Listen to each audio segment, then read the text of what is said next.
Hello and good afternoon, ladies and gentlemen. Welcome to this week's new episode of the Xbox Factor podcast. I'm your host, Mr. BoomStick XL. We are thrilled to be here on a Tuesday. It is glorious. It's about 75 degrees here in New York. Well, New Rochelle, where we are, which is considered Westchester County. Sky is blue.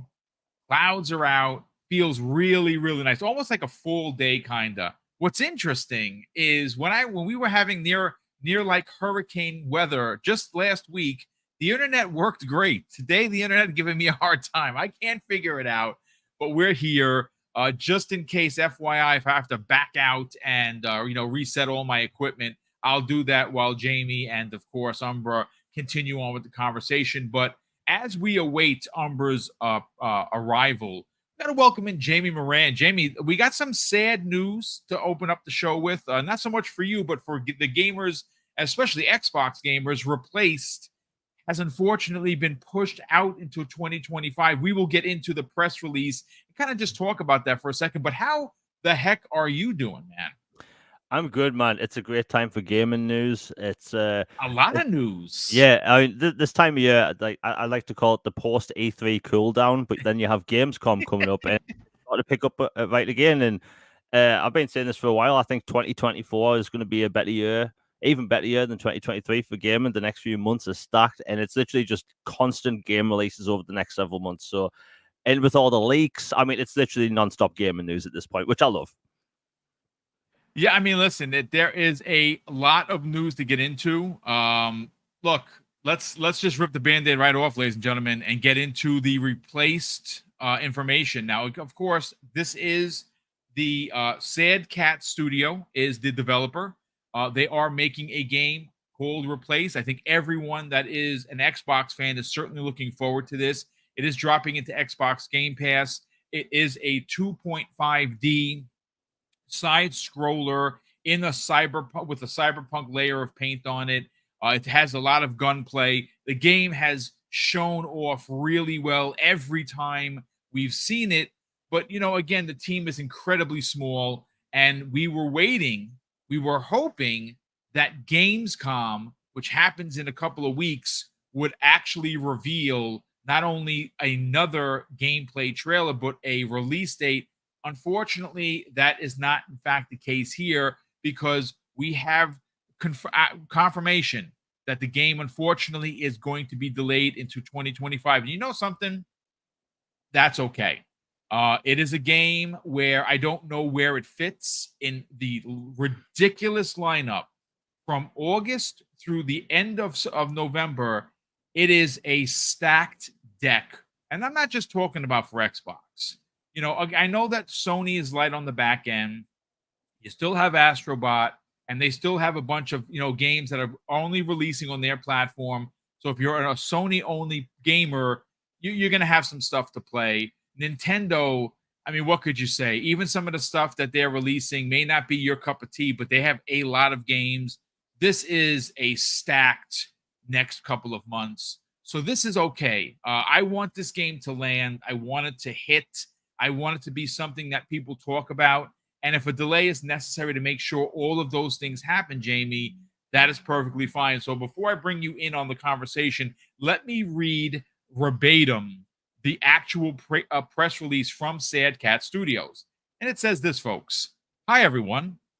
We'll keep it short. Replaced will now be released in 2025.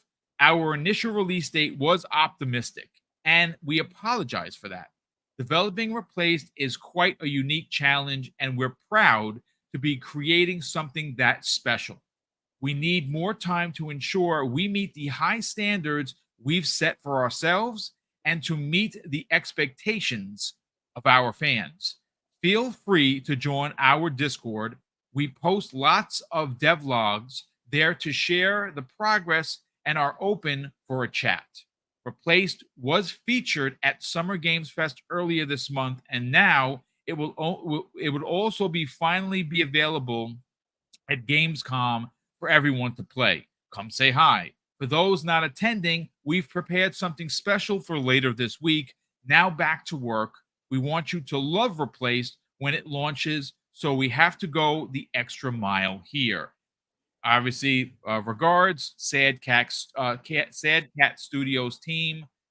I mean, Jamie, look, here's the thing. You and I were talking prior to going live, and we are both in the same mindset where uh game or games potentially that are going to be pushed out into 2025, like Now Replaced, like Avowed before it. You know something? It's fine because we do have a lot to play, especially if you are a multi-console owner. There is a lot on your plate. I mean, if you just look at what's happening for the remainder of August, it's a stacked deck. And of course, you got the new Star Wars game happening. You have obviously the new Assassin's Creed in Japan, something most of us have been asking for. You still have Indiana Jones. You still have a ton of other stuff coming. What are your thoughts on the delay, man?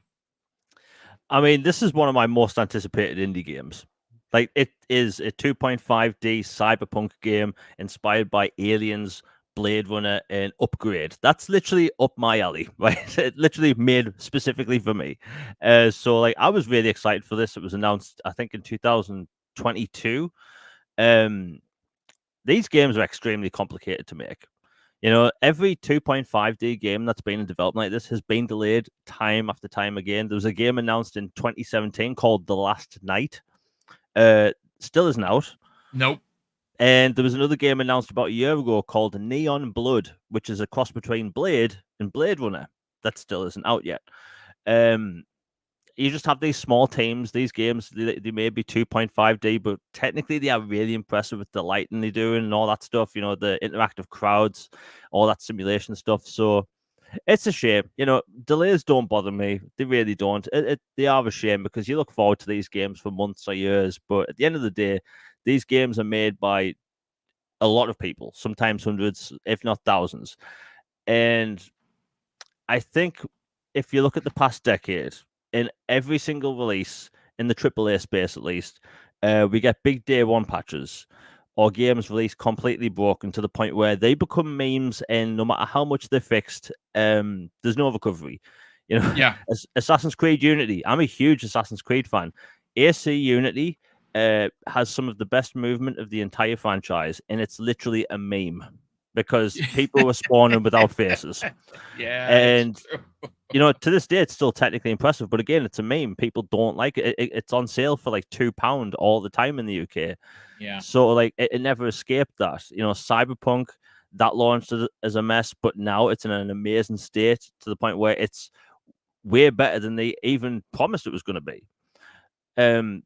So at the end of the day, it's like, do you want a broken game or do you want one that works? And I think, you know, the delay makes sense. And even if they aren't delaying it for polish, this year is absolutely packed. As someone that covers upcoming games on my YouTube channel, there's almost too many releases coming out this year. There's still games going to be announced over the next week and a half Yep. that release this year. Yes. And like, I'm looking, I have a database of upcoming games coming to Xbox, and you know, some of these are multi-platform as well. But in general, like September packed, October really packed, November it's getting really packed. The only other way people could release games this year is maybe the last week of November, but then you're hitting around Stalker 2 and the first week of December, and developers don't like to release games in December.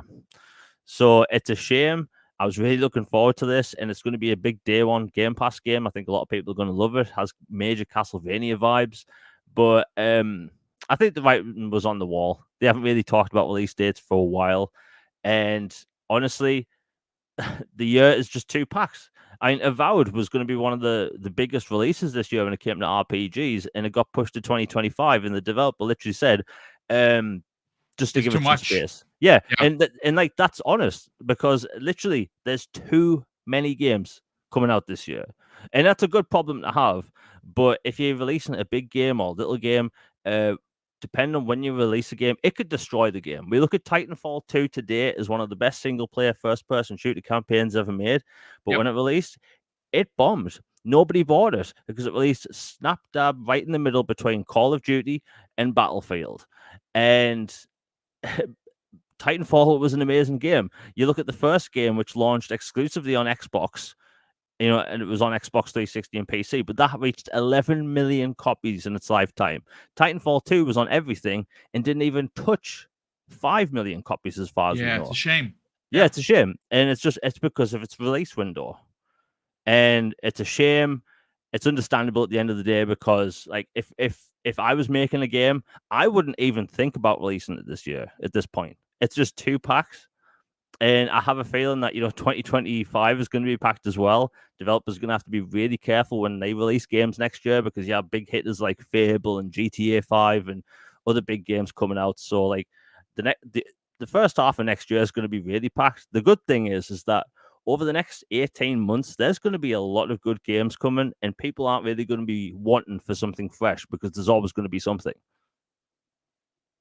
I mean, you're not wrong. I mean, look, I looked it up because I wanted to, you know, when I say a small team, I wanted to get actual numbers. So as of 2024, which of course is this year, Sad Cat Studios has 23 employees. Right now, I mean, obviously we've seen games with much smaller teams. Heck, Vampire Survivors is a perfect example. That was made by one dude, and someone helped on the back end with the sound. Like, so I get it. 23 employees, they're a small team. This is a big game for them. They want to get it right, Jamie. I absolutely agree. Where if you ever want to look at what Jamie was referring to in regards to damaging a phenomenal game, he hit the nail on the head. Just look at what happened to Titanfall 2. You can buy that game right now for under $4 pretty much anywhere. If you don't own it, if you've never played it, I advise you to please, for the love of the gaming gods themselves, play this game. Maybe the multiplayer wasn't your bag. I hear you. I like Titanfall multiplayer, Titanfall 1 multiplayer better. But I did put a ridiculous amount of time into Titanfall 2 multiplayer. The single player, though, the single player campaign has such an incredible emotional journey from start to finish that it punches you in the stomach when it ends. Just phenomenal. If you missed out on it, my God, for the love, again, please play this game, go buy it. But what, of course, what happened with that game? Well, the brilliance of EA decided that, hey, let's take this incredible shooter and sandwich it in the middle week between Call of Duty and Battlefield, and we will win, right? Like, who in marketing is no longer working there? I hope that they were sent packing, because that was the most bonehead move I've ever seen in my entire life. But, you know, again, this is what would happen to replace, because, again, it's a small team. It's considered an indie game. Where does it fit between Assassin's Creed, Avowed, and everywhere else? You know, I don't know. But again, Avowed pushed for the same reason. And even though they're not admitting it, they want to make it right according to the press release. That's perfectly fine. But look, as we await for Umbra, hopefully he didn't fall asleep. I'm going to reach out to him in a hot second. We have a lot to get into here. But before we actually do, got to thank a couple of people, generous people of the chat. First, Scott Woodford drops a very generous $5 super chat before we even went live. And he says, good morning. I hope everyone is doing well. And Scott, thank you for the generosity, for being here early. And of course, we hope that you are doing great as well. And Nash has once again done it, folks. He has gifted 10 Double Barrel Gaming memberships. Nash, that is crazy generous of you. We cannot thank you enough for the outstanding support. Please, folks, if you did snag a sub from the 10 gifted subscriptions, please thank him. And well, speak of the devil, even though he's not, Umbra, what's going on, my brother? How you feeling? How do you know I'm not the devil? No, I'm joking. I'm good, Boom. Good morning, Jamie. Hey, man. Yeah, a bit tired. I actually dozed off of just a bit before I got on, but I should be able to make it through the show. Glad to be here. We're gonna do a quick 90 minutes. We actually had a change in plans, because you, along with Jamie, had DM'd me, and Jamie has already broken it down as well as I for the delay of Replaced. I know you specifically are really, like Jamie, looking forward to this game. I read the press release. It seems, you know, standard fare. They want more time. Jamie and I seem to be on the same page where we think that even though they didn't say it in the presser, this might be there's just too many games this fall. Where do you put it? Let's talk about that, because the team is only 23 people making this game. It's a small team. What are your thoughts on the delay? Yeah, it's unfortunate. I mean, it was brought to my attention because I guess looking at it, I kind of forgot, because this is like the third or fourth one for it or something like that. Yep. Yep. But it was brought to my attention when somebody else mentioned. I think it was actually that Blue Number. She was like, "Oh, the Ukrainian studio." I'm like, "Oh yeah." Yep. Once that kind of hit, I guess it hit the old noggin, and it kind of gave me a reality check. So yeah, disappointed obviously, but at the same time, reasonably so, to a point where it's like, hey, well, they're in Ukraine. We know what's going on over there in the real world. So I can't exactly be like, oh, they need to get this out here. It's ridiculous. It is what it is.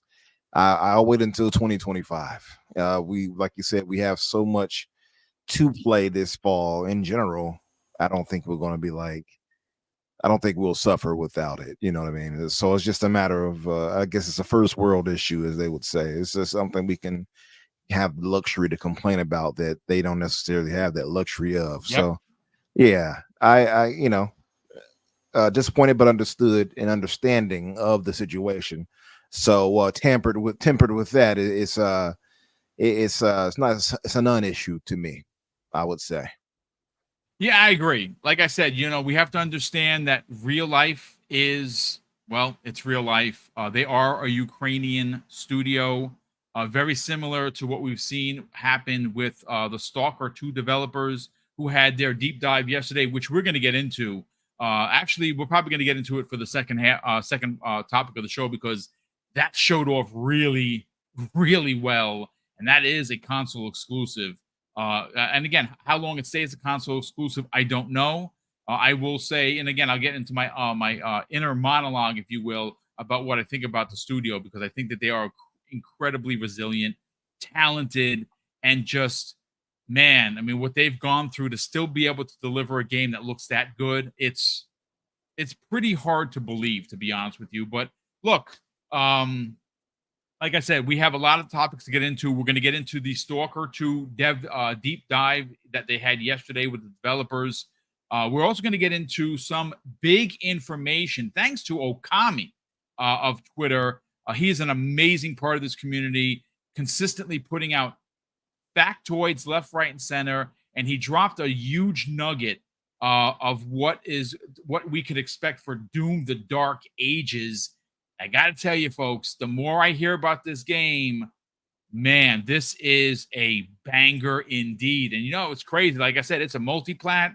Everyone's going to get a chance to play this game. Xbox gamers are going to be able to play this in Game Pass day one. It is a win, a giant W across gaming, if you will. But you know what, Jamie, I want to go to you first on this, because obviously you tweeted about it regarding the Unreal Engine 5. And of course, that is one of the favorite topics of Umbra, which we will get to in a second. But Stalker 2, man, listen, every time I've seen that game, it looks better. Now it is from a studio that has gone through it. We don't have to reiterate that they were a Ukrainian studio. We don't have to talk about, the team members they actually lost defending the country, but that game has been delayed. It's coming out this November, I believe 20th, if I'm not mistaken. We're all excited. This is a big Game Pass release. It is obviously an Xbox exclusive, of course, on PC, but console exclusive. You can only play it on Xbox. I think a lot of people are going to dig it. I want to get your hot take and your opinion on what was shown yesterday, because that was a pretty beefy deep dive, if you will. And they showed off a lot of gameplay. The Unreal Engine 5 that they have, what I believe, mastered, looks so freaking good. Let's get your thoughts on it. Yeah, this is going to be one of the biggest and best games of the year. You have this single massive open world that consists of, let me say, 20 different regions. Yep. There's not going to be any loading screens in any of that. It's all seamless. And before this generation started, we've been told constantly Unreal Engine 5, and it's only really this year and a little bit of last year, where we begin to see, like, you know, what Unreal Engine 5 can truly do. And this is really the first open world game of its kind using Unreal Engine 5. And it's massive. It's beautiful. The game's meant to cause anxiety because it's not your typical first person shooter. People have to think of it as is Metro Exodus, but on steroids. You know, Yes. I Yep. Metro is based on the Stalker franchise, so like this game's going to be big.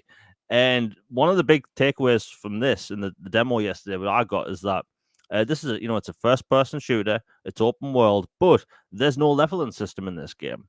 The progression is the story, but also you learning the environment and remembering how to act in each certain region, because in each region you're going to be attacked by different kinds of creatures and enemies. And it's all seamless. You have characters living throughout the world doing their own thing. It's truly going to be like an impressive game. And what we've seen so far, I think we've seen a mixture of Xbox and PC footage, but either way, it looks phenomenal. A lot of people have been waiting for this, and we live in a world where we don't really see a lot of like military style shooters anymore. Yeah. And even though this one is a bit out there because there's monsters and stuff, it's going to have horror elements and immersive sim elements. Like this game, I think a lot of people have been wanting this. I've been waiting for this for a long time. Stalker fans have been waiting since 2007 for a sequel. It's impressive. I've watched that reveal that we got yesterday twice. It's possibly one of the most impressive looking games of all time. Like this is up there with Hellblade 2, in my opinion. I think a lot of people are going to love this. Yes, it was pushed to November, but I mean, it doesn't really matter at this point. And it's going to be a huge Game Pass Ultimate game. I can't wait. And I think, everything that was shown yesterday, it's just impressive. I'm looking at this list of features, and, it has like the most advanced lighting you have in an open world game. So better than the previous Far Cry and Assassin's Creed games. It's impressive. That's all I can say, really. There's 35 different weapons that can be modified and upgraded with many different kinds of attachments. It's just impressive. Well, I'll tell you this. I'm looking at your tweet and some of the footage you show that you have attached to it. This game looks like, no matter what angle you're looking at, no matter whether it be the day, whether it be the rain, whether it be at night, there's something happening on the screen that impresses me. Some of the sunrise where it's actually glistening off your scope, like that is gorgeous to look at. Again, you walked around a corner and the moon is half covered by the clouds, but you still get some moonlight, and that moonlight shines onto the character and the gun. Like that is crazy impressive. And again, I really, really kind of want to drive the point home where this is a massive get for Xbox as an exclusive. It is a massive get for Xbox Game Pass specifically. Listen, Umber, I want to get your take on this because this is a game also you've talked about not only here but on your own podcast. Every time we see this, the game gets more gorgeous to look at. Lots of weapons that I've seen. You name it, they have it. I love the fact that in your left hand, there's always some sort of a device that you're using, whether it be detect radiation, detect mines, detect creatures, and there is a lot happening. And I think Jamie knocked it out of the park, where not only is this hitting on all cylinders for Unreal Engine 5, it is a massive open world that is going to have seamless transition from one area to another with no loading screens. That is hard to do, and they seem to have figured it out. Obviously, it's 60 frames per second. Performance mode will be the way to go, which is, of course, what Jamie said. I agree there. This is a game you want to play at 60 for the combat and how fast those creatures are going to come at you. What are your thoughts on the deep dive from yesterday? It was really interesting. I mean, gave us a bit more understanding. I think people who have been used to the previous games kind of got a bit more of what they were already understanding, which is like, I saw some people were like, oh, wait, you got weight limits, like you would get in an RPG game, or for instance, of over encumbrance. Yep. Stalker has that, for instance, where you can have over encumbrance, So I think things like that add to, I guess, more of the, the realness, if you will. That was the word I'm looking for here. Like to add I guess to engrossing you into the world of where you can't just carry every single thing you want. You know, it's more akin to what you got on screen here now with Fallout, for instance, where you know have an encumbrance limit. So seeing things like that, you don't usually see that in first person shooters, for instance, but uh seeing things like that, just the way the swamp area look and everything, like you said, is gorgeous. Being an Unreal Engine 5, you know, not much else I can praise on that. I mean, it looks really good, man. Over 30 minutes of it shown that really kind of wowed us, and I guess rewowed us and really showed us what they've been up to. It's funny that we're talking about this too, just as an aside, that this is another, you know, Ukrainian, you know, made game right here. So just as an aside, I'm noticing, but yeah, I really love what I saw. I gotta say, I think GSC, you know, the game world, they're doing their thing when it comes to this, and I can't really wait to get my hands on it. I feel like I don't know. I feel like this is going to be a pretty good hit for Game Pass in general and for Xbox. I think personally, I don't know if much else other superlatives I can throw on it outside of what Jamie had said. Really, I'm trying to look for something different to say, but I think he kind of covered it. It's not a ton of news else given there. I think just what we saw gives me a lot of, I wouldn't say hope because I already expected the game to be great, but it gives us a lot more to look forward to coming up this fall. So I'm excited for it. I don't know what else to say, really. Well, I mean, listen, what can you say, right? The game has seen quite a few delays. We're all akin to why that was delayed. They've had some real challenges to get where they are. The fact that the game is actually still releasing this year, for me anyway, is still shocking, right? Like anyone else would have just packed it up and be like, listen, we got to live our lives and we got to try and figure it out. Because remember, the entire team, along with their families, are displaced. Now they have been moved and they're currently they're all living out of Prague. And you know, again, it's a new home for them. It's a new start, and it's not a start anyone would have expected. But they're dealing, and they're still releasing their game. Look, I'm super excited for this. This is another big hit for the end of November. This is a game that is going to have a lot of legs. I think a lot of people are going to be playing this well into December. We still have Indiana Jones, where we don't know where that's actually going to fall. We have the big release in October for Call of Duty, which that is going to be again, that's a massive game. November, this game is, again, it's an exclusive for Xbox. Is you know, again, we don't know. I mean, I would imagine that when Gamescom comes and goes, we will have an official release date for Indiana Jones. Maybe that is December, like we've been hearing. Maybe that's been pushed up until September to kind of give us that one after another punch. Regardless of wherever it's going to be, we know that November 20th, Stalker 2 is the highlight of that month. And again, just based on what they showed us yesterday, there is a lot to get excited about. But listen, gentlemen, we're just going to keep rolling because Doom: The Dark Ages is a game that a lot of us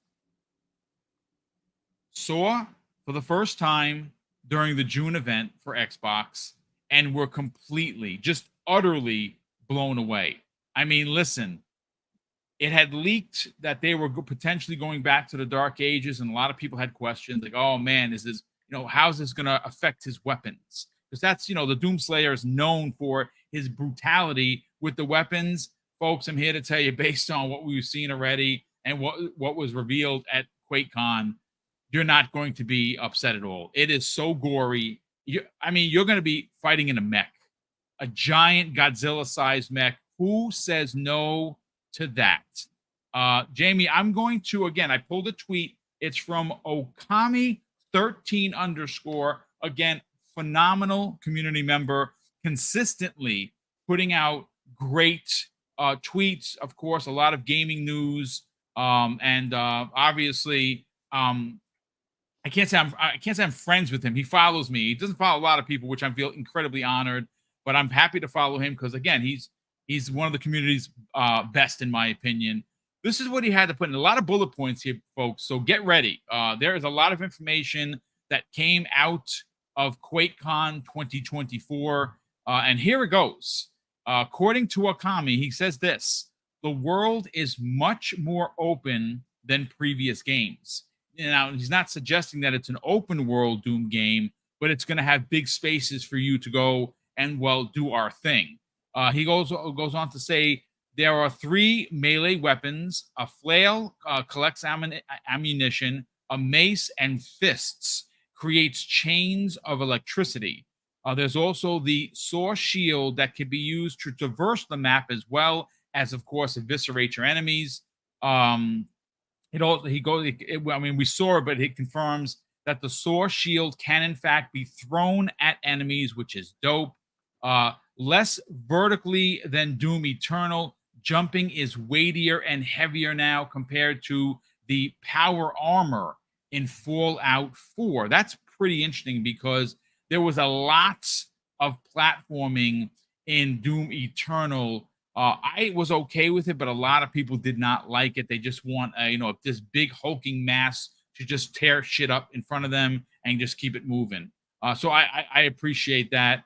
It goes on to say there are glory kills. The glory kill system has been reinvented, which sounds dope.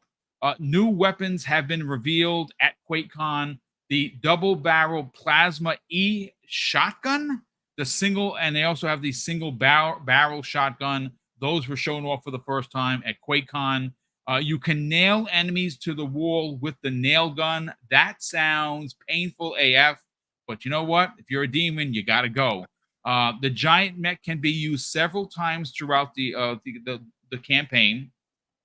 The mech fights with its fists and double cannon, so you're going to be able to shoot as well as punch the hell out of everything. And finally, the mech can perform glory kills and has a specialized HUD while you're inside the mech. I mean, Jamie, can this game get any better? And why do we have to wait until 2025? Oh my God, I want this game like right now. I don't know when in 2025. They haven't gave us an official release date, but it is coming out next year. This is a big release. Let's get your thoughts on the newly revealed information from QuakeCon 2024. Yeah, I mean, this game looks amazing. I think it's going to be a Doom game millions will love to play. And from what I've read from that list, it looks like they've kind of fixed a bunch of issues people had with the last one. Doom Eternal had a lot of platforming, a lot. Yes. You could swing from different poles. Yep. You could swing from the chain and all that stuff. And I didn't actually have a problem with that. I thought it was pretty fun, having first-person platforming in a Doom game. But it looks like they've kind of, shortened that down a bit by having it less vertical. Granted, you do have a dragon in that game, but it's all good news, really. The shield looks like it adds a lot to gameplay. You can use it to traverse the environment, which is really cool. You're basically going to be like Captain America at that point. And like just the whole mech system, you're going to be able to control a mech, and that mech also has glory kills as well. It really looks like it's probably going to be one of the best Doom games, if not the best Doom game ever made. Like you said, a lot of people didn't really like the platforming in the last one. If you think back about 2016 with Doom, literally it was like the original Doom game, but modern. You just circle strafe and destroy the hell out of everything in your path.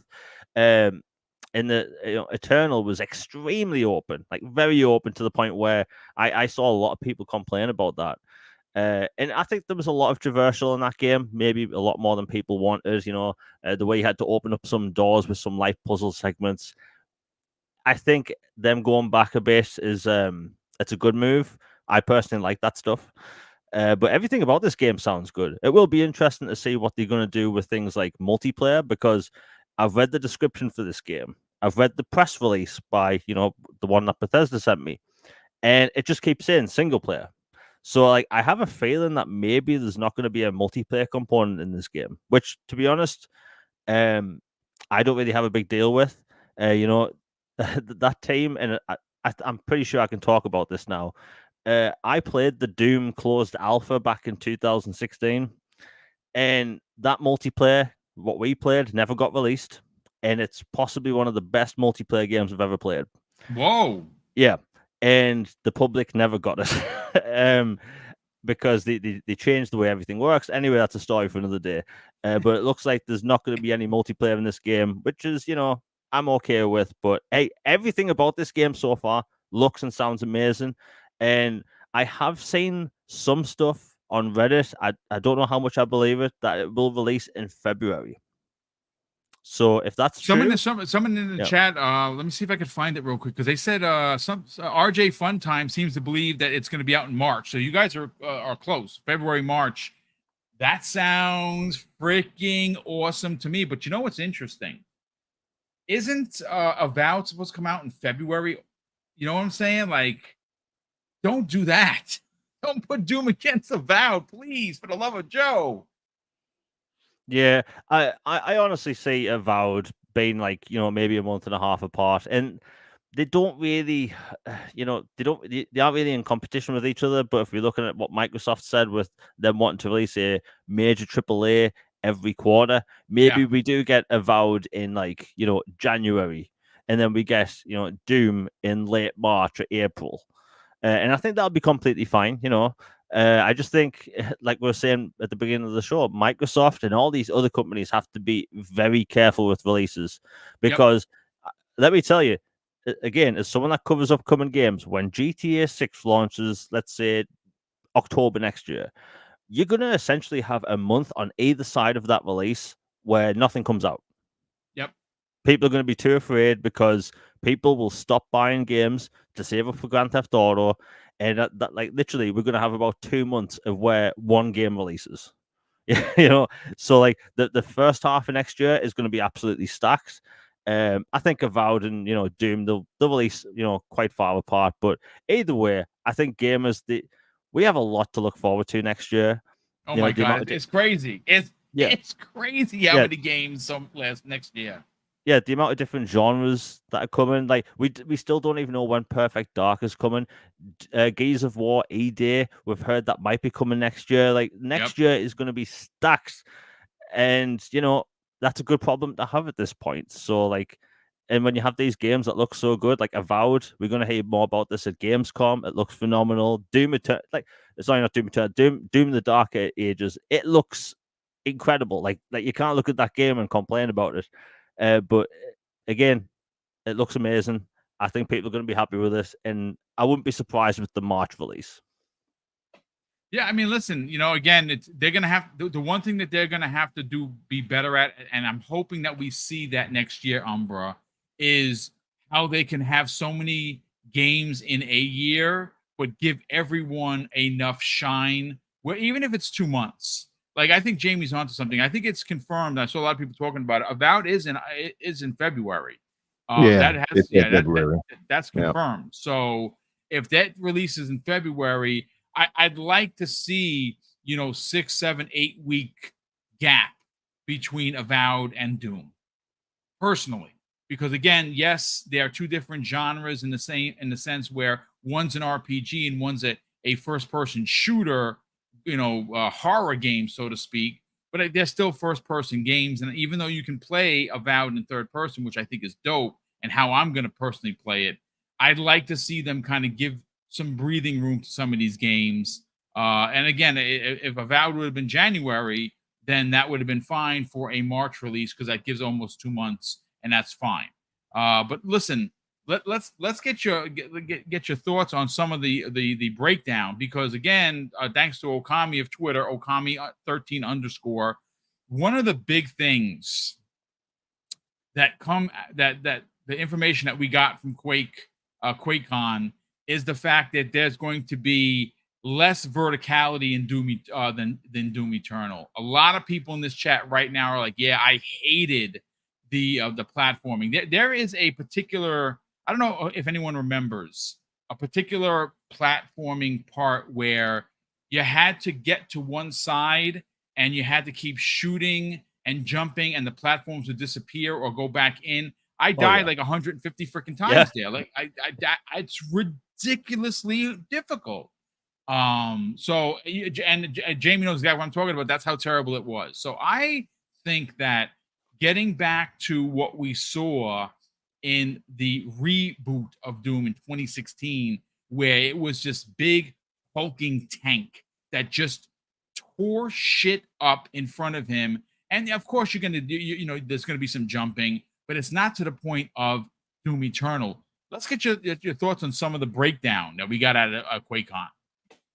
Yeah, no, everything sounds really, really good. And shout out to Okami, like you said. I follow him. He follows me, by the way. But good brother. I got to get him on the show one day, by the way. But good dude, yeah, really good dude. Yeah, solid guy. Who would have thought because me and Daddy talked about Quake-Con, which I believe he went to, by the way. So I think you will have that to talk about this week. But they, the idea was that they weren't going to show anything new there, and now we're hearing, oh, hey, this was shown behind the scenes there. So they lied to us. No, joke. But seriously, but no, everything sounds really, really good. I'm not the biggest Doom fan, but I did really love the what's the first one called? Is it just Doom? It's Doom. I always call it Doom 2016. Yeah, 2016. Then you had and you had Doom Eternal, which would be the sequel. Yeah, the Doom Eternal I thought was really, really good, but I thought, to me, 2016 I thought really hit that the sweet spot for me personally more. And I like the whole aspect of traversal and platforming, because I'm a platforming fan. So I like when a game implements that well. I do know what you're talking about as far as on Eternal, where you had to go through that spot where you have to jump and shoot those things, and that can be frustrating. So this right here has less verticality, so maybe it's going to be less frustrations when it comes to that type of thing. Although I know that one in particular wasn't about verticality necessarily, but in general, I like the thought that they're not going to have it be as vertical, and I guess the pacing possibly a bit slowed down from what it seems to be described as. I think Doom can use it. To me, Doom is like people were brought up to me. Well, for instance, what's the name of that game? Unreal Tournament, and they're like, oh, it's Unreal. And I'm like, it's not for me. And the reason why is because it's akin to Call of Duty, where it's this kind of twitch shooting, flying around. It's too much for my old bones, I suppose. I don't know. My eyeballs, I can't keep up. You know what I mean? So I see Doom moving around the way we move in Eternal, for instance, and it's very hectic.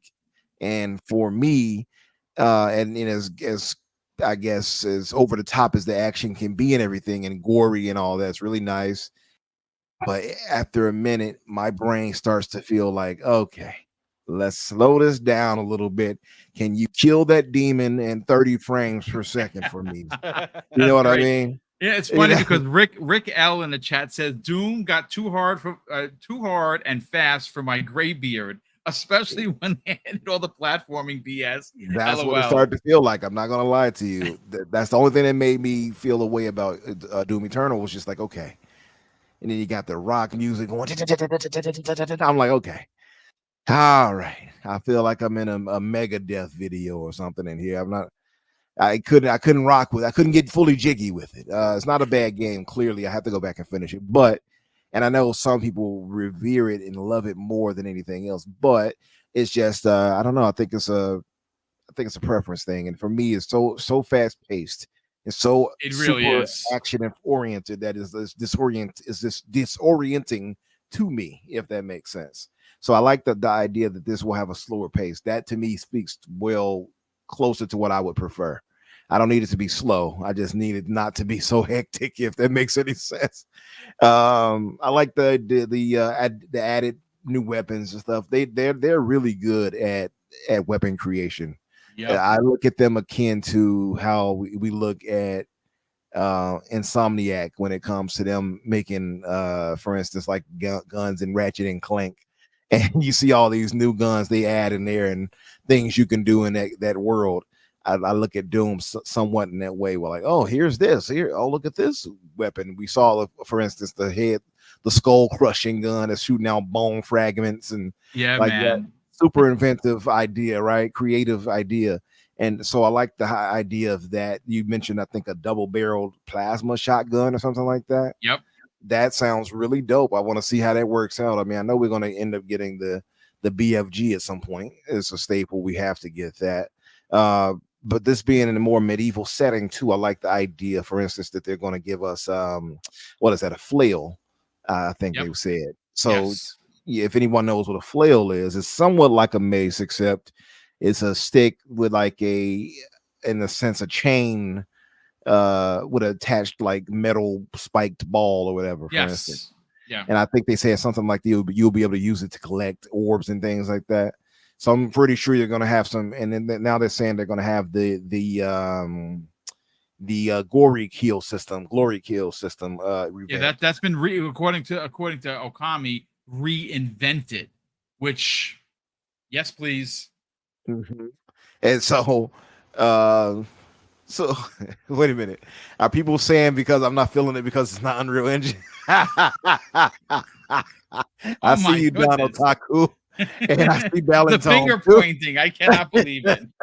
They said excuses. He said you That's don't like Doom hilarious. because id Tech beats Unreal. Hey, now Hold let's not on. have this slander early in the morning. I'm tired, but you're waking me back up.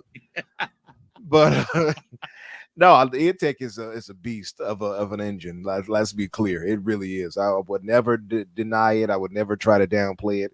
It is usually much more, not even usually, it's often always more optimized, better optimized than Unreal. I will be honest and say that I still think Unreal, they both give some crazy visual results, so I can't knock it. You know what I mean? I can't knock it. I'll just say that. All love, Balantone, all love.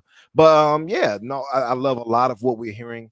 It looks really dope. I mean, when we saw it, even when we saw the showcase, and boom, you were there, so it just looks like it's going to be a premium experience. I cannot wait to get into it, but still I need to go back to Eternal and finish that up. But I love the idea too that you get to throw the shield and use that as traversal too. I thought that was really dope reading that. I wonder how that plays out.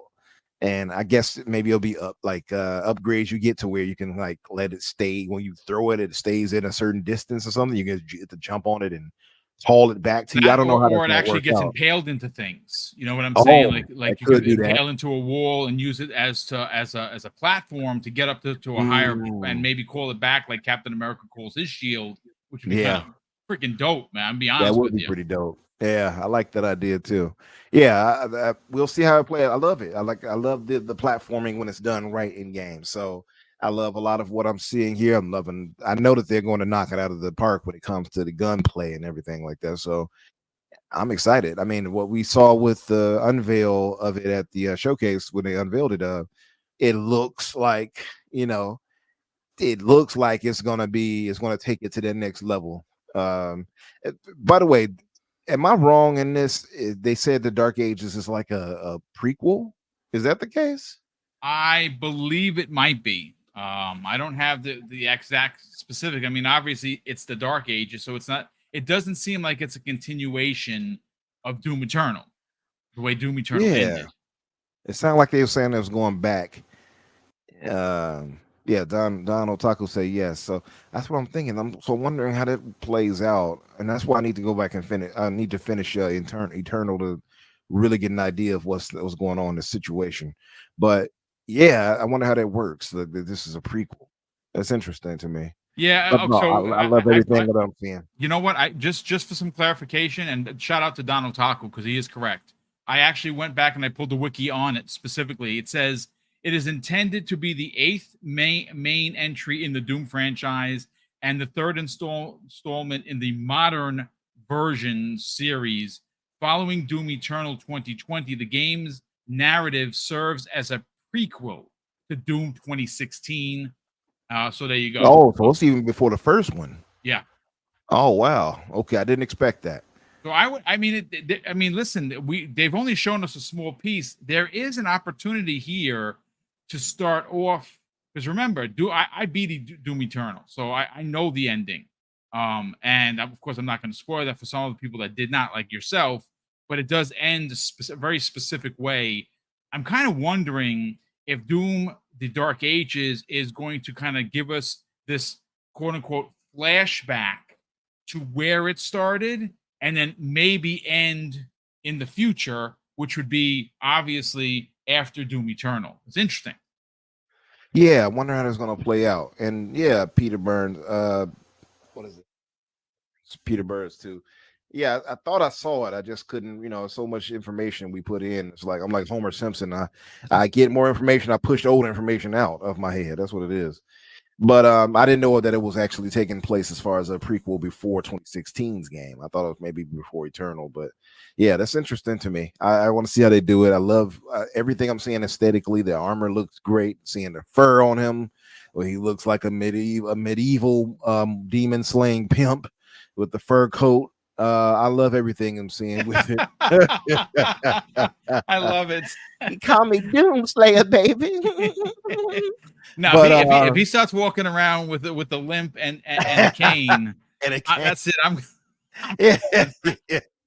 He's gonna use the BFG as a cane. Oh my god! I'm here to slay y'all, baby. They call me Doomslayer. Oh, super excited though, man. I love the idea of them having the Titan, Mega Zord or whatever that we get to get. Dude, it's like Mecha Godzilla, bro. Like, yes, yeah, holy crapola. Yep, I'll take that. And of course, we get to fly a dragon too. Of course, we can't forget that. Yep. Yeah, so I'm excited. I'm really excited. I think it's going to be. It's like one of those things where it comes with it Tech. I think we don't really doubt them. I don't think anybody ever really questions what quality you're going to get when it comes to Doom games now. You know what I mean? When it comes to them. So I expect listen, it is a phenomenal studio. All they do is win. That's look, they reinvented the wheel with Doom, and it shocked the world, and they made a sequel that was even better. Like I said, it had, in my opinion, too much platforming, but it's fine. I was able to get through it even with my old man skills. And I'm glad that they recognize that a lot of people didn't like it. I mean, just look at the chat. Chat was very, very pointed about how a lot of people didn't dig it. So I like that there's going to be some, but it's not going to be ridiculous. And the other one had some, like I said, some areas that I died 120 plus times. I'm not even making it up. Like, I was like, my God, what am I doing wrong here? What happened? But I mean, listen, this is going to be a big game. It's interestingly enough, it's a multi-plat. It is going to be releasing on PS5, Xbox Series consoles, as well as PC. Of course, Xbox Game Pass users are going to be able to get it in their their service for, which is going to ultimately be $20 next year, or starting in September. But again, the games that you're getting, it's well worth the price of admission, at least in my personal opinion. Listen, we're cruising along, so we're probably going to hit at least 5, maybe even 6 topics today before we get everyone out of here. And we have there has been so much news, it's almost egregious, but I'm here for it as well as. And folks, here's the thing that's crazy. I'm looking at the numbers here now. It says 987 people, which we have not had this many people watching in like a freaking long time. It's summer. People are vacationing. People ain't got time for podcasts live. I hear you. So here are the breakdown numbers. On YouTube, it's 316, which is great. So thank you to the 300 people that are watching on YouTube. We obviously appreciate it. Here's where it's very interesting. 676 people are watching on X or Twitter, which is freaking awesome. Like, who knew this was a thing? But interestingly enough, folks, I don't know whether you know, maybe you're finding the channel for the first time. My wife and I we're mom and pop as they come. It's 2 of us that run the channel. She handles all the finances. I do the thumbnails. Obviously, I do the hosting. She does a lot of behind the scenes stuff that no one ever gets a chance to see, especially when it comes like to the big giveaways. That's all on her. And she does it to great success. All I ask is that you consider, if you're finding the channel for the first time, please consider hitting the sub button. Would be dope for us, because we just hit on Friday 15K. Woke up Friday morning to 14,999, which is dope. And then live on the air, we were able to get that 1 extra sub, and we crossed into the 15K's realm, which is it's a really big deal. I mean, we've only been doing YouTube for about 5.5 years. Thank you so much, man. Super appreciate that. It's been a long road. We've had so much fun getting here, and we want to continue to grow. The next mega goal for us is to hit 25K, so we can get that, that plaque that says, hey, 25K, we did it. But you know what? How you do that is with hard work. That's what we're going to continue to do. But before we get into the next topic, gentlemen, I want to catch up on Super Chats. Been quite a few of them. And thank you to Nightwolf 3186. Brother, it's great to see you back here. Hopefully you and the family are doing well. He drops a very generous $10 Super Chat. And he goes on to say this. Boom. The Stalker devs said, you don't really find the best gear or weapons via the story. It's the curiosity of the player and exploring that rewards you. Bro, I know that's how you play, and so do I. Yep, you took the words right out of my mouth, because for me, my biggest problem with these open world games, I don't think it's a problem. I just think it's my play style, is I don't mainline anything. I find that to be very boring. It's just, I don't like going A, B, C, D and just following it and you beat the game. Yeah. What I do is, okay, the game starts and I know that on the map I have pinned, this is where I have to go. But on the way there, I'm like a dog. I'm like this. And I see something shining in the distance and I go walking. And then I get there and I'm like, oh, it's a new gun. And then I start moving on. Piece of candy. Exactly. And a piece of candy. Holy cow. And by the time I'm done with a game like Stalker 2, it's 120 hours for a game that's probably around 30. Because that's how I play. I play all my PlayStation games, the single player stuff. Like something like, oh yeah, I beat it in 12 hours. Not me. I'm 50 hour boom, like almost every game, because I like looking around the corner and trying to find something that maybe someone else didn't find. I'm the same exact way, and it's a gift and a curse, I suppose. I've done it for so long. It's hard to shake. I even do it for games like Metroidvania. So I guess Metroidvanias kind of train you to look around more anyway, though, because there are a lot of secrets. But yeah, I'm bad at that too. And I forgot to mention that when we were talking about it, that they do have kind of it's linear, but they have an open world aspect where you get to go around and find different caches and weapons and things like that, which is what he's speaking to. So yeah, that is true. And so you'll get to find better gear and things like that from that, which I'm sure we'll both be doing, Boom, because like you said, that's our style. We'll go and just drift off into the world. So I like that. I like taking my time and just enjoying the experience. Like I don't try to just hit a check mark. I say that with like film. Like my biggest problem with the film industry currently, and I know it's not gaming related, maybe even some games, is that there is this ideology that I think is the worst for content creation, and that is there's this checklist, and you gotta check boxes. I don't like that. I think that is a horrible way to be a creator. I think inclusion is the most important thing that an artist can do. And I'm not saying I'm an artist. I'm not. I'm just a knucklehead podcaster. But which is one, again, it equates, because if you look at the different gamers that we have on, it's from every walk of life. That is inclusion. That is incredibly important. As a matter of fact, that is in fact in the ground floor of Double Barrel Gaming. It's one of the hallmarks of what makes our channel what it is. And one of the things that I hate with game design, with film, with even like writing a book, is there's this ideology you got to check boxes. I can't stand that. Make the game, make the film, write the book, the novel that you want to write. And if someone needs to be in there, put them in there because you want them in there. You want to tell this story, put it in there. Don't check boxes. I think that's awful, in my opinion. But let me get back on track here. Decado, generous friend of the program, drops an outstanding $5 super chat. Decado says, Doom Dark Ages is an easy way to set up Heretic or Hexen. Dude, oh my God, that is the quote in the super chat of the year. Listen, who doesn't want Hexen? I know Phil Spencer does, because he wore a goddamn shirt. Yeah. I mean, and it's both what the sequel and the original and the sequel. So Heretic and led to Hexen, right? So yeah, made by id Tech, absolutely. Maybe that's part of what they're doing. Maybe this is part of that language, right? So listen, I say let them cook. And we know that they can for sure. Dakota, brother, thank you so much for the generosity. And of course, thank you for being here. Brett Bingham. Oh, here we go. If you got to read this right, Boom. You know that, right? You got to do it with I actually saw what's his name say it on the Tonight Show, and so I watched that this morning, as a matter of fact. So I think I'm going to get it right.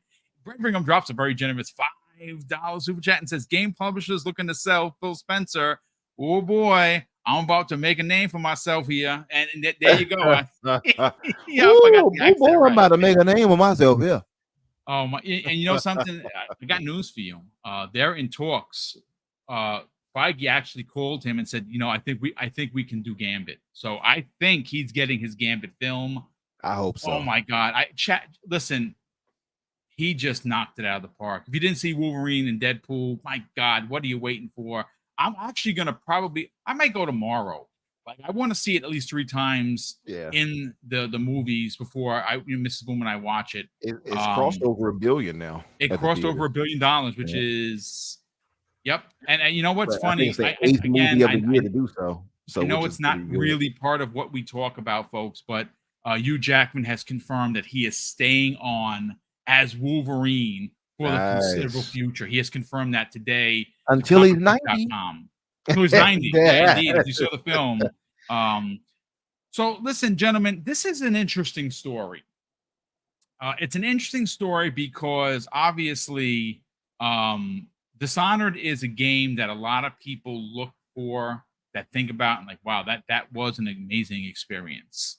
The developer that made Prey, that made Dishonored 1 and 2, that studio, that Austin studio, was closed. And obviously I kind of wish they weren't. I don't know what happened. But the studio was closed, and that came the way in the announcement with Tango Gameworks closing, and Tango Gameworks got saved. I'm very surprised and disappointed that the Austin studio, what's the name of the studio? Why am I drawing a blank? Holy moly. Which game did they make? No, the name of the studio that was closed. It was they have a couple of them. There's one in France, which is open, that's making the Blade game, and there's one in you're talking about Arcane. Arcane. Oh my God, for the love of Joe. Thank you. Yes, so Arcane Austin was a studio that was closed. Well, we have some information. This is very exciting. I don't know if there's any bad blood. Hopefully there isn't. Well, the fine folks from that studio have made a new studio called WolfEye Studios, and they are working on, Jamie Moran, a new first-person shooter action RPG. They said people, fans of Prey, fans of Dishonored, are going to really love this game. Now, here is what it has to say. And again, shout out to Hazador Gaming, who is another unbelievable member of this community, consistently putting out outstanding pieces of news just like this, just like Okami 13. And it goes on to say, here's some bullet points, Jamie. And I know that you both are going to like this. This is like, I specifically picked this topic for, obviously, to talk about, because I loved Dishonored. Didn't like Dishonored 2 for some reason. Loved Dishonored 1. And Prey I was lukewarm on. I was like, yeah, I could take it or leave it. And that's fine. But this is what it has to say, Jamie. It's an immersive sim. It's set in the early 1900s America. Density of oversized. It's going to be pretty big. It's going to have RPG stats, dialogue choices, XP-based level ups, and exclusive and limited. The alpha is happening in early 2025. Look, they have a picture, and it is a robot with 4 arms, 2 which look like to have cannons and 2 regular arms. It's obviously going to be a different 1900s America because there's a robot here. But I'm very excited for the studio. I'm very excited for everyone that was obviously affected, and hopefully they found a home in this new studio. Arcane, look, their games are incredibly critically acclaimed. I don't think they released one that people were like, yeah, it kind of sucks. Everything they released was pretty freaking good. Now, that is, of course, until Redfall, which is a game that the team didn't want to make. It was following a trend. A lot of people, they lost a lot of talent because of that game, and we got what we got. I say, and I make no excuses for it. I have over 80 hours in Redfall, and I do pick it up every now and again. I love it. I'm not going to lie. Maybe I'm a glutton for punishment. I do very much enjoy that game. But this is great news for anyone who wanted a Prey 2, who wanted a Dishonored 3. We're going to get it, except it's going to be a new IP. Jamie, what are your thoughts, man? Yeah, I'm excited for this. I made a post the other day about this. It's got a retro sci-fi setting, which we don't really have a lot of. And Yep. the better part for me is that it's an immersive sim.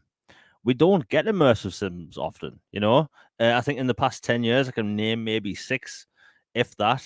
But you know, they have some top talent over there. Prey was one of the most interesting games I've ever played. If people haven't played, this isn't a spoiler. To basically emphasize on what an immersive sim is, because a lot of people just don't know what it means. It's the freedom of choice in a world. You know, you're given an objective. The game gives you a bunch of different tools to get through the scenario in many different ways. So anyway, in Prey, you have to get into a tiny little like security room, and in the game you can transform into any object in the game depending on how like skilled you are and your skill tree. So I can't speak today. I woke up too early. But depending on what your skills are in, you know, the skill tree, you can actually transform yourself into like a cup and roll yourself underneath the door, and then transform back into a human, and then unlock the door. Yes. And like that is one of the coolest things about immersive sims, and we just don't get them often. You know, Deus Ex did it really well. Dishonored, I mean, you can get into buildings many different ways to take out your target. Just so cool. And we're never going to get a Prey 2, unfortunately. I've just seen it in chat a few times, and I loved Prey. Prey is one of the most unique first-person shooters I've ever played. Again, immersive sims, we get one maybe every 4 or 5 years. It's ridiculous. And, you know, the fact that they're going into a test alpha in 2025, I'm just going to assume that this is going to be like a 25 to 30-hour game because it looks like they want to get out sooner rather than later. But if you have developers like that clearly know what they're doing, because with Redfall, and this isn't a pick on Redfall, we were promised an immersive sim. They kept saying immersive sim, immersive sim. So like I went into it thinking, right, we're going to get given all these different opportunities. We're going to get given stealth options. And like in that game, I approached a vampire from behind and I couldn't actually take them out. And that, I was thinking, wait a minute, this is an immersive sim. I should be getting some button prompt. I should be getting something. And that was disappointing for me, you know, because it was advertised as such. But hey, the developers can make what they want here, and it looks really cool setting, which we don't get a lot of. And you know, I think they said they're going to be using Unreal Engine 5, which you know is proven at this point. But it's exciting because I've noticed over the past few years there's developers that have splintered off from certain big studios such as BioWare, you know, Rocksteady and all this stuff, and they're opening up these AAA game studios, but run by indie developers, essentially, you know, independent AAA games. And what I've noticed is they are concentrating on making these games that people have really wanted. So the co-creators of Rocksteady are now making a game that's going to be like Arkham Knight, but obviously not with Batman. And that's what people want more of. There's people that have splintered off from BioWare, have formed studios, multiple different studios, who are making Mass Effect style games. And I'll say already, I'm already sold. I haven't seen a single frame. And, you know, with these developers, they're making what people want. We want Arcane to make Prey. We want Dishonored. We want games like that. And it looks like they're going to deliver us what we've been wanting for years, which is just more of what we like. And even though we've only got 3 screenshots, it's already promising. And already, I'll put this out there, I'm already sold. I agree. Yep. I mean, listen, again, Jamie's right. 3 screenshots. The game doesn't even have a name yet. We know that it's an immersive sim. It's something that, if again, coming from their mouths, fans of Prey, fans of Dishonored are going to love the game that we're making. That to me is all I needed to hear. Now, Umbra, I did add this to the DM regarding what this game is. You know, there was some caveat. This game that we're talking about right now, Umbra, is from the Dishonored co-creator, Raphael Colantonio. And it's a first-person immersive sim, and this is where it gets interesting, with a structure between Prey and Fallout New Vegas, which again sounds like, yep, I will take it. I will enjoy the heck out of this game. Let's get your thoughts. What do you again? There's not a lot to go on. There's only a couple of screenshots. Yeah. They're very early in development, but you know what? What it sounds like to me is many of the developers that were affected by the studio closure for Arcane probably found work here. Again, it's an assumption, folks, but they obviously created a new studio. Maybe this was the next game they pitched, and Microsoft said no. It's possible. I mean, you never know. I mean, to be fair though, and I didn't know this until looking up into them more. I thought I was under the impression that Raphael Colantonio and whomever else, the ex-devs from Arcane, formed this studio like recently. But they actually, I mean, like super recently. Yeah, but they actually did it before that, because remember, we got the game Weird West. That's from them. Oh, I didn't know that until I looked into it. So they've been around for a second. It just the way they would think. I think the blurb was kind of headline that was talking about this new game. It made it seem like, oh, ex-devs from Arcane, blah blah blah, formed a new studio, and it made it seem like there was more recent than what it was. So they've been around for a minute, and Weird West had a very, very interesting take on it too, on how they. It was weird. Yeah, it was weird. Yeah, it was weird, and set in the West. But yeah, from what I'm seeing, it has this kind of, and yeah, it has this kind of retro sci-fi steampunk kind of aesthetic going with it from the images we see and the artwork. It looks really cool. That robot thing with all the extended arms gives me slight feelings of something from Fallout for sure. Fallout, that's what I thought right away. Yeah, they look like they have Gatling guns as the weapons and like two robotic arms. Yeah, it definitely gives you a little helper, I guess robot / a company thing, like somebody that would accompany you and you could possibly build up on it to have defensive capabilities and such like that to help you fight and such. Yeah, I like, from what I'm seeing, everything about it, and the idea that it is on the spectrum of New Vegas and Prey. I mean, how can you be mad at that? That sounds like a lot of promise, right?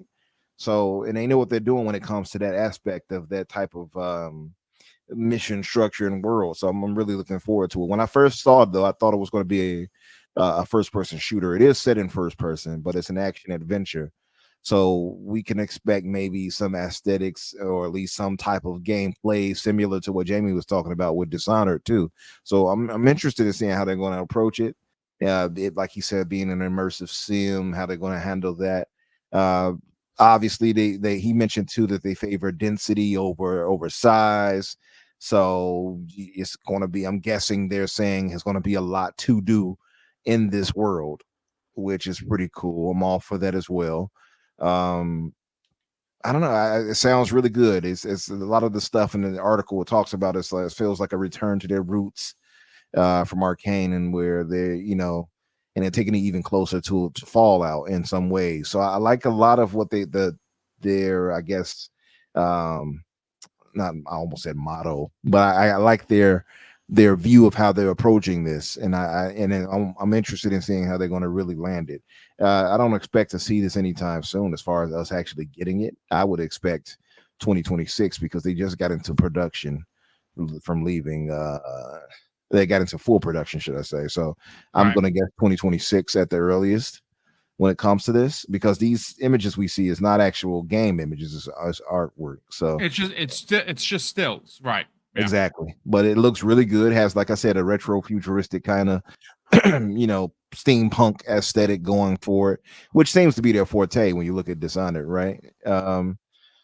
So I'm interested in looking forward to this. Obviously, he says they're going to have all the stuff that you would expect inside of these type of RPGs, what you expect in Fallout 2, from stats to dialogue choices and things like that, XP based level ups, and and he put they described it in a what if story set in the early 1900s in America, where a big tech event happens and things like that. So I'm liking that, but it also, I will say, it does give, I guess we've had more than enough type of games in that way, where it also calls back to what's the name of that game we got that was set in Russia, well, like, I guess, well, not set in Russia, but the Soviets took over. What was that? The Soviet game that came out earlier. It was kind of like oh my god, what was the name of that? What is the name of that? Guys, help me out in the chat. Well, yeah, you know what I'm talking about. The Atomic Heart. Atomic Heart. Yes, thank you for that. Yes, kind of gives me that feeling, and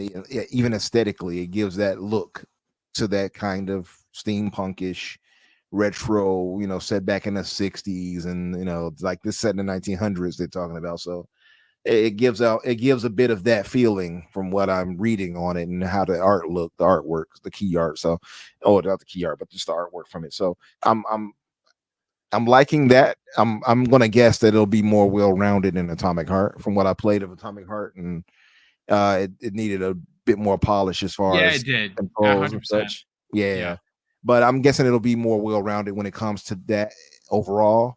And they made a big fuss about this to get it out there. So I think, even what their aim is, and saying, "Hey, Fallout/Prey," and then they call back to Dishonored. I think they're trying to knock out some type of home run here. I don't think they're going for just anything. I think they want to put their name on the map, so to speak, with WolfEye Studio. So I'm expecting big things with this game. Honestly, I just don't expect it anytime soon.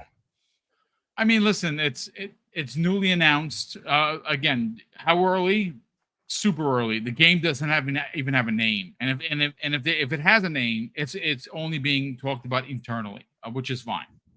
But look, there is still a lot left of 2024. We are in August, actually halfway through August already. I can't believe how quickly we got to the second week, and now Gamescom is around the corner. More stuff is starting to come out from there. A lot of games are going to be there. Keasante is actually going to be going to Gamescom 2024, along with a bunch of other people. I just could not. It just was not financially in the cards for me. Maybe Risket will be there as well. Yeah, shout out to both him, Risket, and K. They'll be out there. That's right. That's pretty dope to get out there. That's a big one. That is even bigger than E3. Hundreds of thousands of people go to that. I would imagine at some point I'm going to have to experience that. But again, we will see. Listen, ladies and gentlemen, look, we normally, when there's a lot of news, we do 2-hour shows, but we got to 4 topics and we knocked it out of the park for you. Hopefully you enjoyed it. Let me just make sure we are all caught up to date on Super Chats, and we are. So I want to thank everybody that dropped Super Chats in today. And, of course, the 10 gifted memberships from MASH. MASH, thank you again for the generosity. Mrs. Boom and I, again, we don't do this for money, folks, but we do like to turn them, what we do get in gifts around and hand it back to the community. And, obviously, we have a bunch of big giveaways, one of which was supposed to be September 5th. As well as the Boom's birthday bash at the end of the month. And that was the Stalker 2 release, where we're giving away 15 copies. That's right. You heard me right. We're giving away 15 copies.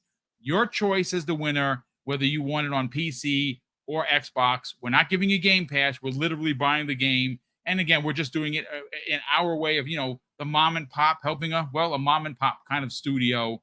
And that's actually been moved into the 20th of November. We're still giving away those 15 copies. And of course, the first 8 of them are going to go to people who are channel members. And the second half, the other 7, are going to be anyone that is going to be in the chat when we do this very special Stalker 2 live stream. It's probably going to run about maybe an hour, maybe an hour and a half, but we are giving away 15 copies. And again, we can't do any of these big giveaways without the help of this very generous community. And it's just our way of kind of, paying it forward, so to speak. So a big thank you again to everyone who dropped the super chat today. And of course, the channel memberships on the back end. A big thank you to, again, it says here, 1,072 people watching. And listen, I get it that, 301 of you are from YouTube and 774 are from Twitter. I do ask a small favor. I never like to ask for myself, but that is a lot of people watching on Twitter. I don't know how many of you are or not subbed.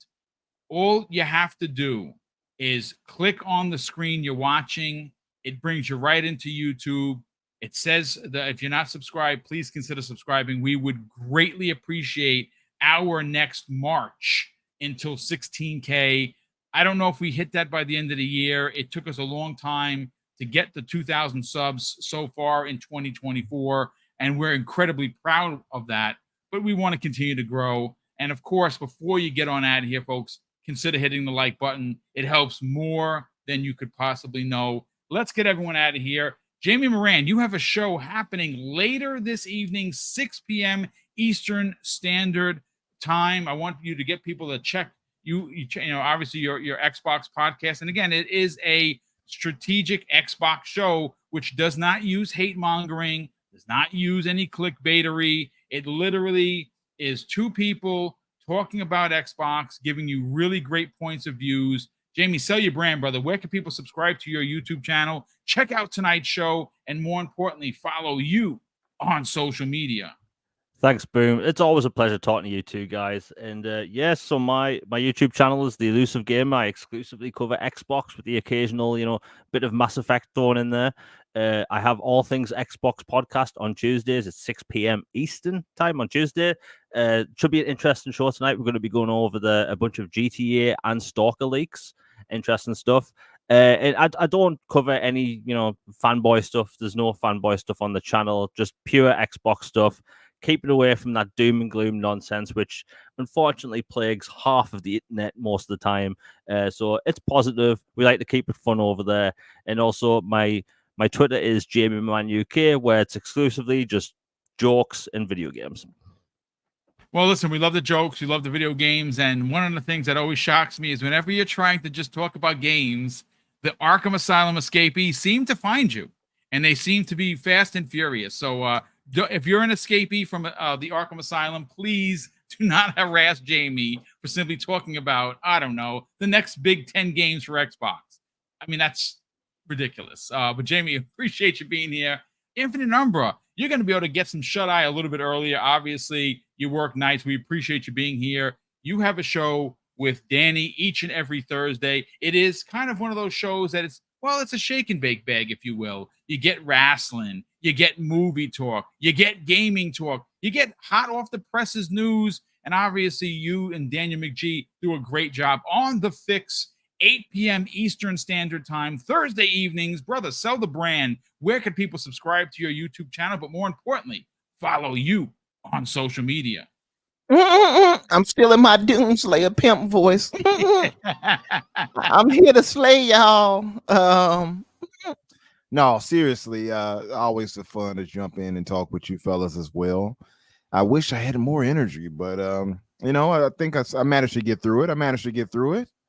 But yeah, thank you all in the chat for being here with us, holding us down, even those on Twitter and such. And we appreciate you guys coming through. If you have not done so, subscribe to Boom. Let's get them up to 25K. That's the new meta. That's for the next them goal right in the line of goals. Yes, indeed. As far as myself, of course, you guys know, or maybe you don't. You can find me on Twitter, X Infinite Umbra or Umbra Infinite. You'll find me either way. On Thursdays, sloth. You can find on Thursdays at 8 o'clock Eastern, The Fix with myself and Daniel. Let me say his full name, Daniel J. McGee. You'll see us this Thursday.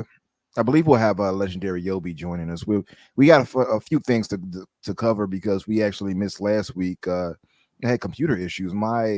I come to find out after I'm like trying to tinker with the thing, right? This old game podcasting PC I use, not my new spectacular 4080 super bound computer, because I don't want to put anything on that but gaming, right? So I'm like being stubborn. Basically, but you're saying don't put that on me. Right.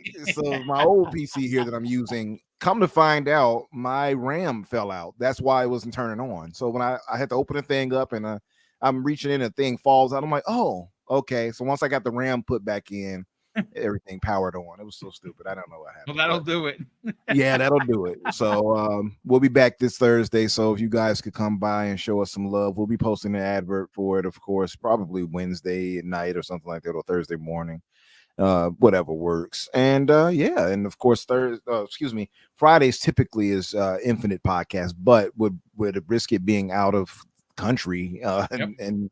and continent in Australia, being elsewhere now in Germany and everything like that, it's a switch up. So it might be on Sundays, I believe. We'll post info about that as it comes into play, because it's still a lot of moving parts still with him being abroad, really. But yeah, thank you guys again for being here with us. Boom, thank you as always, hosting and having us, and as panel members, brother. Well, thank you for being a part of the show. Obviously, I know it's tough working midnights and having to, show up for the show, but you do it each and every week, and we are incredibly grateful for it. We always have a great time. Hopefully, ladies and gentlemen, you had a great time. 4 big topics. I think that we covered it in a really great way. Again, if you didn't get a chance or you can't listen to the whole, 90-minute show, if you've been following the channel, what I've been doing is I just been breaking them up into small, more digestible videos and throwing them up on YouTube. A lot of people really like that new format. It's a little extra work on the back end because I got to listen to the show multiple times to kind of cut it up and make sure that it makes sense, which, again, it's probably 2 hours worth of production, but I don't mind doing it because you find folks watch it. Some videos get 200 views, no big deal. Others, like the Marvel versus Capcom one, nearly 11,000 for that video, which is crazy, to be honest with you. But everyone is excited, and I've heard some really good things. I don't want to say anything like publicly outside of I've heard some good things happening between Xbox and Capcom regarding what they're doing with trying to fix this issue. I think we're all going to be very happy. I don't know when announcement's going to come the way of public announcement, but I have heard some good things, and at least they're working together because, listen, I'm sorry, it's 2024. A game that released on the PS4 should and could be released on an Xbox, even if you have to do some extra work on the back end. And it looks like Microsoft is in fact doing that with Capcom. So very excited for that. But ladies and gentlemen, that's going to do it for us. Obviously, once again, thank you for checking out the channel. Hopefully you enjoyed the commentary. We had a blast being here. I hope that you did as well. And of course, I'm going to close out the show with something that's incredibly important to me, folks. Hopefully one day it'll be important to you. And that's something that my dad taught us when we were kids. And he would say, Craig, treat others how you want to be treated. And also, it doesn't cost anything to be nice. You live by those rules, son. I can guarantee you're going to have an awesome day. So take care, everyone. And we'll see you next week on the newest episode of the Xbox Factor Podcast.